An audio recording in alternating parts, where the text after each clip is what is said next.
Years, yet 1162. People in Europe are farming. The mustachioed painter has not yet painted Europe, and the world is as calm as it can be in the Middle Ages. But in Central Asia, the primitive Thanos, disturbed by the world's overpopulation, has come to Earth to change everything. When Timucin was born, he had a blood clot on his hand, which the shaman interpreted as a sign that he would be a great warrior. So his father considered him superior to his other children, and when he was 9 years old, they went to another tribe to look for a girl for him.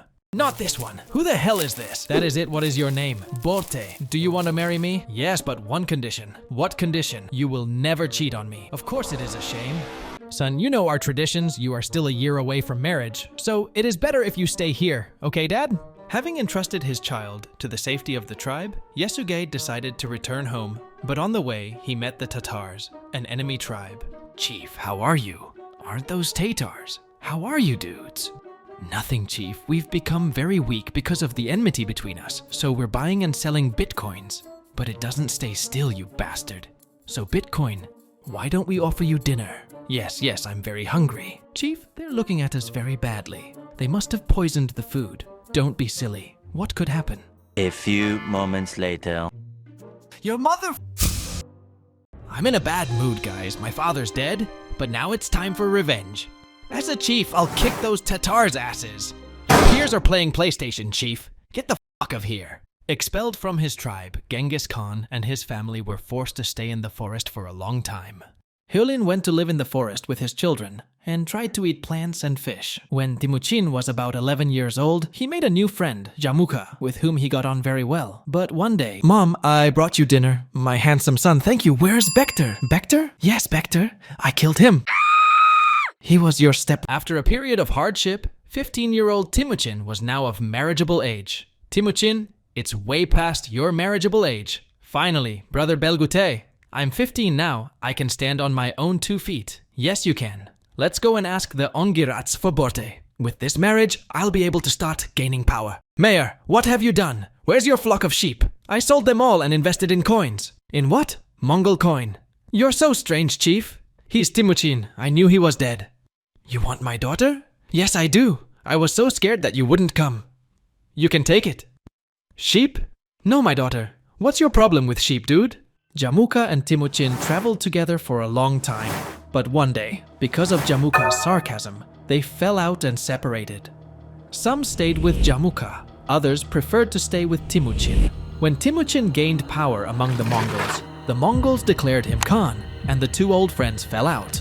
As a result, the two equal armies faced each other in 1203. Timucin won the battle, and Jamuka was taken hostage by his own men and brought to Genghis Khan. You are the greatest commander, my Khan! Who did touch my ass? Sir, we have brought your enemy to you, and we want to serve you. What about the reward? Shut up. What reward? Sir, forgive me, but if you're not a primitive primate, you won't find a reward too much. Let me show you the reward. Actually, he's a good man, and we don't need to be afraid. Here's the reward. Oh, you're going to give us food. What's for dinner? A pig. Where?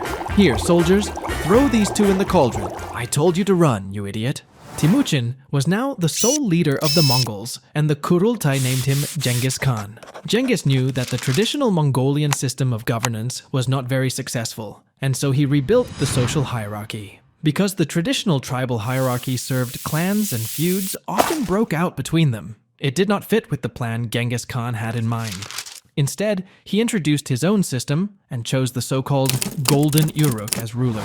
He divided his soldiers into decimalized classes to separate tribal distinctions. He introduced primitive democracy for the Mongol race, forbade the abduction or sale of women, forbade the enslavement of a Mongol, and set the penalty for stealing animals as death. These reforms and the solid hierarchy he established were the steps needed for a great empire, and Genghis Khan implemented them professionally. Having invaded the Tatar tribes and restored social order, Genghis Khan set his sights on China. At that time, there were 3 states in the territory of China. These were the Western Xia, also known as the Tangut Kingdom, the Jin Dynasty in the north, and the Song Dynasty in the south. The Jin Dynasty was a rival of the Mongols, and Genghis campaigned against the Tangut Kingdom first, both to test his strength and to gather resources before eliminating them. Sir, how are you? What's that noise? They're boiling a pig. Yeah, whatever. I can't concentrate. What did your sultan say? He said. I heard you're going to declare war on us.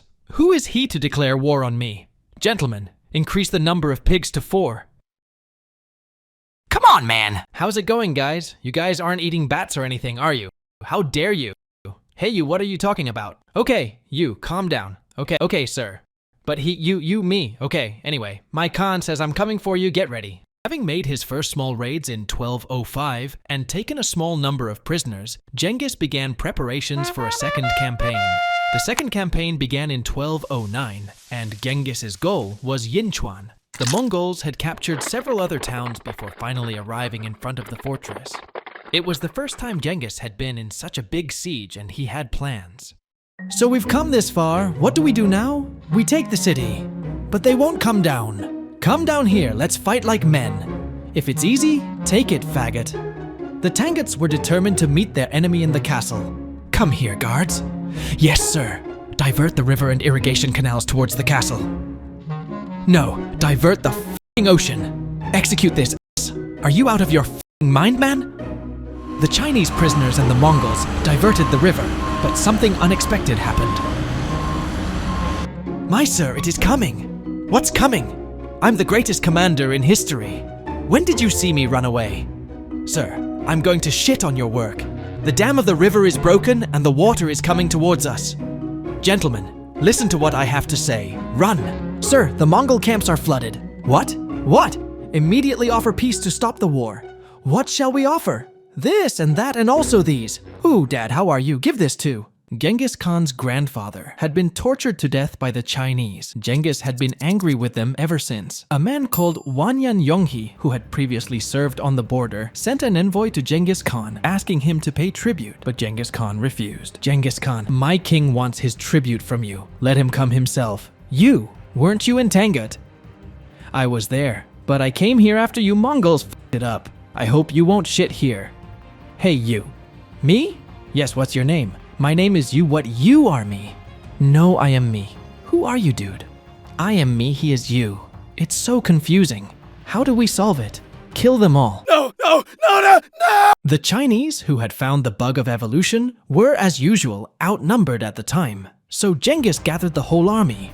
Genghis easily lured the border guard troops to his side through diplomacy, and Mongol troops crossed the Great Wall of China and began to raid. Jin lost many cities. Han hired 500 Chinese to work on making siege weapons. In 1213, Jebe managed to break the siege and open the road to Peking. As the campaign continued, Khan was wounded by an arrow at the siege of Xijing, and the campaign was temporarily halted. Sir, we captured a ton of loot from the men. There's more to come. How nice. Sir, the Chinese have decided to betray the treaty and move their capital to another city. This is a betrayal of the treaty. Mukalu, destroy them. In 1209, when the Uyghurs joined the Mongols began to expand westward. While Genghis Khan was dealing with the Chinese, the governor of the city of Otrar, a fool named Inalchuk, accused people in a Mongol caravan of being spies, killed them, and confiscated their property. This incident escalated when the ruler of Khwarezm killed the Mongol envoys. This action introduced both Muslims and Europeans to the Mongols.